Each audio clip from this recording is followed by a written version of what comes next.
ils ont pu continuer leur exploration et arrivé à l'étage, son sang à Maxime il s'est glacé d'un coup. Le lit que son meilleur ami et lui avaient découvert auparavant avait complètement changé de place. Du coup le groupe ils ont décidé d'abandonner leur exploration ici. Et est-ce que quelqu'un venait ici de temps en temps? L'hypothèse n'était pas crédible selon Maxime. Ils ont dû forcer la porte pour rentrer la première fois qui a été fermée depuis bon nombre d'années. Les années passèrent et le groupe n'a plus osé y retourner.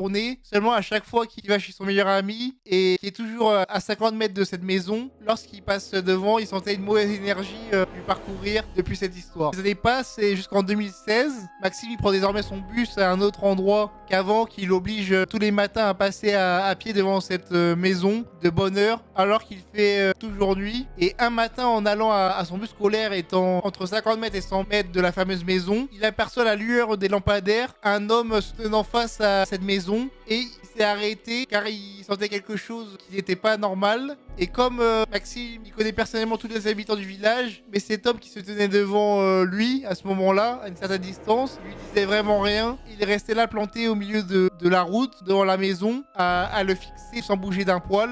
Et une première fois d'une voix interrogative bonjour, mais aucune réponse ni réaction de cet homme. Il se réitère mais son salut d'une voix plus forte tout en avançant de quelques pas en sa direction. Et à ce moment-là il se retourne dans le plus grand des calmes face à la maison, puis avance jusqu'à ce qu'il le voit très clairement traverser le mur et disparaître. Il était vraiment effrayé, il ne comprenait absolument pas ce qui venait de se passer. Et Maxime il dit qu'on entend souvent dire que quand on observe un esprit, il est soi-disant en suicide, etc. Or là, avant de le voir traverser le mur, il le paraissait vraiment réel comme un être humain. Et il y avait sur sa peau les reflets des lampadaires. Si la fin d'un passage de la vie de Maxime, il n'est pas prêt à oublier cette histoire. Et comme il a indiqué, depuis ce jour, ils sont résolus à ne plus jamais rentrer dans cette maison. Voilà pour l'histoire de Maxime. C'était la dernière histoire de Thread Horror Show Halloween. Et demain, il y aura un épisode spécial pour Halloween à la même heure. Allez, salut!